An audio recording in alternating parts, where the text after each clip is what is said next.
Bonsoir Julien de Normandie. Bonsoir. Le gouvernement a épinglé 7 entreprises pour présomption de discrimination à l'embauche. Air France, Renault, Accor. Le name and shame, c'est la seule solution pour favoriser la prise de conscience ? Je pense en tout cas qu'elle est nécessaire, qu'elle peut être utile. Parce que comme vous l'avez dit, cette prise de conscience aujourd'hui, il faut absolument qu'elle soit diffusée partout dans la société. On a fait le plus grand testing jamais organisé. Songez que c'est 10 000 CV que nous avons envoyés durant l'année, avec d'un côté Nicolas Leroy et de l'autre côté Mohamed Chetou. Et puis en fonction des retours, on pouvait mesurer si discrimination il y avait. Quand vous appelez Mohamed Chetou, vous avez 25% de chances en moins d'avoir un retour. Et donc qu'est-ce que dit ce testing ? C'est que, et c'est une vérité qui fâche, qui parfois dérange, mais qui est réelle. Et donc il faut la nommer, il faut, pour cette prise de conscience, la mettre en avant, que la discrimination, elle continue à perdurer dans notre pays, dans l'accès à un job, parfois dans l'accès au logement, c'est aussi un sujet sur lequel je travaille, mais en fait dans notre quotidien. Et donc il faut y mettre fin parce que la discrimination n'a pas de place dans la République, tout simplement. Là, pour nos auditeurs aient bien tout en tête, c'était 10 000 candidatures envoyées à une quarantaine d'entreprises, de très grandes entreprises, et le taux de succès était de 9,3% pour les noms à consonance maghrébine, 12,5% pour un nom à consonance européenne. Exactement, on a tiré au sort 40 entreprises parmi les 120 plus grandes. Et ce qui est très important en plus de voir, c'est que cette étude, elle montre que, évidemment, lorsqu'il y a des présomptions de discrimination, cette discrimination n'est jamais volontaire, elle n'est pas organisée, mais elle résulte plutôt soit d'habitude, soit en fait de constats qui, à la fin des fins, amènent à cette discrimination. Et donc c'est ça qui est très important, c'est de lutter contre les discriminations quand elles sont volontaires, et d'ailleurs c'est puni par la loi, mais également d'accompagner toutes les entreprises dans leur process de recrutement pour faire en sorte qu'on change un certain nombre de choses et qu'à la fin, on arrive à lutter efficacement contre cette discrimination. Moi, c'est ça qui m'importe, par ce testing, de mettre en avant le sujet, mais également d'accompagner toutes les entreprises, parce que beaucoup travaillent vraiment avec énormément de bonne volonté sur ce sujet pour changer un certain nombre d'habitudes et y mettre fin. Alors justement, les entreprises ont de la bonne volonté, vous le disiez, et surtout, elles sont montrées du doigt aujourd'hui, mais critiquent votre méthodologie et vos conclusions du coup de cette étude. Renault, par exemple, juge que les résultats ne sont pas représentatifs. 76 tests de candidature sur les 100 000 CV qui sont traités chaque année. Air France aussi est indigné de vos résultats et de la méthodologie. Même au gouvernement, vous reconnaissez que cette étude a des limites.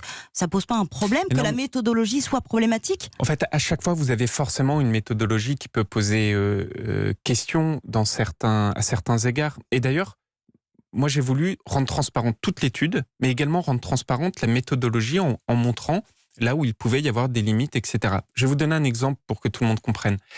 Pour que ces tests soient représentatifs, il faut qu'ils puissent être faits en masse. Et donc, non seulement le chercheur, qui est l'un des plus réputés, qui est un chercheur du CNRS totalement indépendant, ce chercheur a répondu à des offres exercées par les entreprises. Il y avait des réponses à des offres et aussi des candidatures spontanées mais en plus qui n'étaient pas envoyées à des DRH forcément, ce qui biaise un petit peu le résultat de l'étude. Sauf qu'à la fin des fins, quel est le constat ? C'est que aux personnes que vous envoyez, vous n'avez pas le même taux de réponse.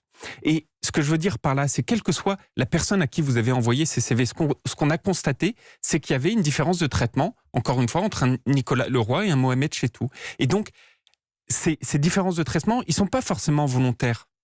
Mais à la fin des fins, ce testing permet de dire, attention, il faut qu'il y ait cette prise de conscience, de lutter contre la discrimination tous les jours, mais je dis bien tous les jours, et chacun d'entre nous. Là, on met en avant les entreprises. Côté de l'État, c'est la même chose. La même chose. Moi, je me cache pas derrière mon petit doigt en disant, je pointe du doigt les entreprises. L'État, les services publics aussi font de la discrimination. Mais bien sûr. Et donc, il faut que collégialement, on avance sur ce sujet de manière constructive, mais de manière déterminée. Et donc là, je lance un deuxième testing. Avec une nouvelle méthodologie ? On va améliorer au fur et à mesure, et c'est très bien. L'entreprise Renault, par exemple, dit qu'elle est prête à travailler avec vous. Exactement, et on les a vus, on a beaucoup travaillé avec ces entreprises pour les accompagner, pour trouver aussi, faire progresser tout ça. Et donc on va lancer un deuxième testing, et puis on accompagne également, on lance des initiatives pour trouver des moyens très concrets de lutter contre cette discrimination. J'en cite une, qui d'ailleurs était sur votre antenne, je crois, ce matin, qui est Mosaïque RH, formidable initiative, la plateforme Diversifier vos talents. Expliquez-nous, voilà, parce que c'était à 8h ce matin sur Europe 1. Peut-être que tout le monde ne l'a pas entendu. Mosaïque RH. C'est une plateforme qui permet à quiconque qui veut recruter des talents issus de la diversité d'y avoir accès. Et pourquoi je dis ça ? Parce que, vous savez, en fait, le drame de notre société, c'est souvent, on va chercher des collaborateurs dans les sphères pour lesquelles on a l'accès le plus facile. Et c'est vrai dans la vie de tous les jours, d'ailleurs. Vous allez d'abord utiliser vos propres réseaux. Mais vous n'allez pas forcément utiliser un réseau qui est plus dur d'accès, par exemple des jeunes issus des quartiers prioritaires de la ville.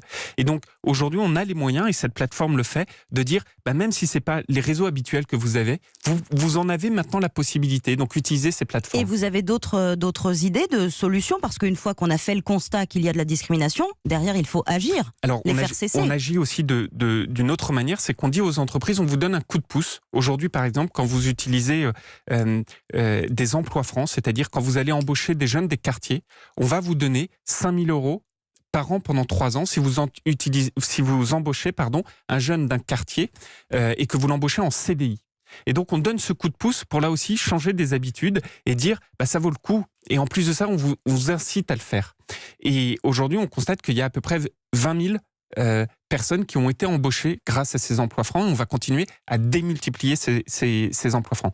Et toutes ces initiatives, on les a regroupées dans, j'appelle toutes les entreprises qui nous écoutent à le consulter, un site qui s'appelle pact.fr, P-A-Q pour quartier TE.fr. Ça recense tous ces nouveaux outils, toute cette dynamique. Aujourd'hui, il y a plus de 80 entreprises qui ont adhéré et on continue à pousser très fort en ce sens. Et est-ce que la discrimination positive, c'est une piste qui est à l'étude pour ce gouvernement ?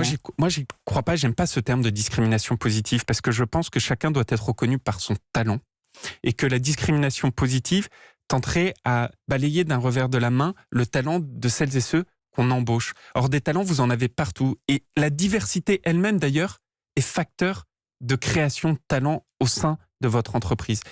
Le problème, quand on dit discrimination positive, on dirait que vous êtes embauché pour autre chose que ce que vous êtes en termes de talent. Or, aujourd'hui, les talents, ils sont partout. Et les talents, évidemment, qui ne dépendent pas du nom, d'une consonance dans votre prénom ou dans votre nom de famille ou d'une adresse de là où vous venez.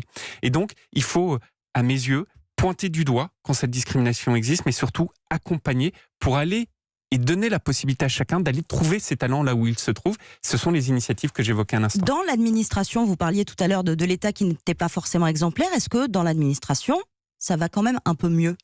À mes yeux, ça ne va pas encore suffisamment mieux, même si cette prise de conscience, elle est partagée. Et notamment, on travaille beaucoup avec mon collègue Olivier Dussopt pour faire en sorte... votre collègue de Bercy, en charge spécifiquement de la fonction publique. Exactement. Et pour faire en sorte que les administrations disposent, désolé, c'est un terme technique, de ces labels diversité. Ça veut dire quoi ? Ça veut dire qu'elles soient...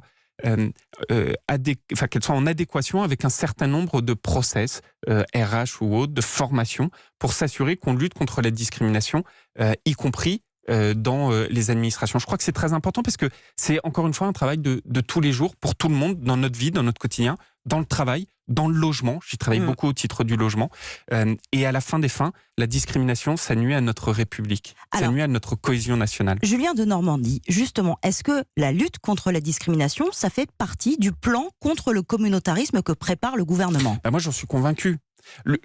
D'abord, le communautarisme n'a aucune place dans notre société. C'est un poison. Il n'y a qu'une seule communauté dans notre société, c'est la communauté de la République française.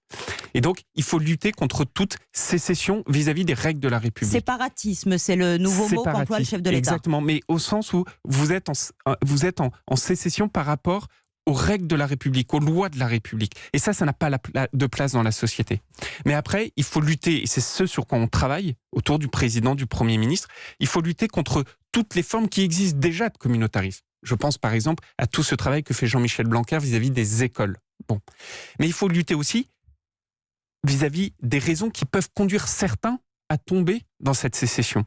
Je pense par exemple, et ça c'est des sujets que nous portons... Vous pensez que les discriminations peuvent amener à ça ? Mais je pense que quand on vous renvoie à ce que peut être un nom, un prénom, une consonance, et donc à des origines, et non pas simplement au fait que vous êtes français, enfant de la République, ça peut concourir, c'est jamais la seule raison, mais ça peut concourir à vous amener à vous détacher de la République. Et ça c'est un poison. De la même manière, les services publics, dans un certain nombre de territoires, il faut les renforcer. C'est sur ces sujets-là que vous travaillez, vous particulièrement, parce que vous êtes en charge de la politique de la ville. C'est sur ce sujet-là, les services publics, entre autres, les services publics, contre le communautarisme. la lutte contre les discriminations avec ma collègue Marlène Schiappa, le rôle des associations dans ces quartiers prioritaires de la ville, essentiel, parce que, et c'est vrai dans les quartiers prioritaires de la ville, mais dans d'autres territoires, parce que c'est souvent elles qui créent ce lien social, qui s'occupent des enfants après 16h30 dans certains territoires, et donc il faut là aussi les accompagner. C'est des sujets très concrets, et c'est ce sur quoi le gouvernement aujourd'hui est mobilisé pour apporter des réponses fortes vis-à-vis de ce danger que représente le communautarisme ou le séparatisme. Ça doit être un plan global. Dernier point, le président de la République, quand il va parler justement de son plan de lutte contre le séparatisme, il va finalement, d'après ce que nous dit l'Élysée, évoquer la structuration de l'islam de France, ce qu'au début il n'avait pas très envie de faire puisqu'il craignait des amalgames. Est-ce que ce changement de pied est bienvenu ou problématique ? Alors déjà, je laisserai le président de la République vous dire qu'est-ce qu'il dira le jour J.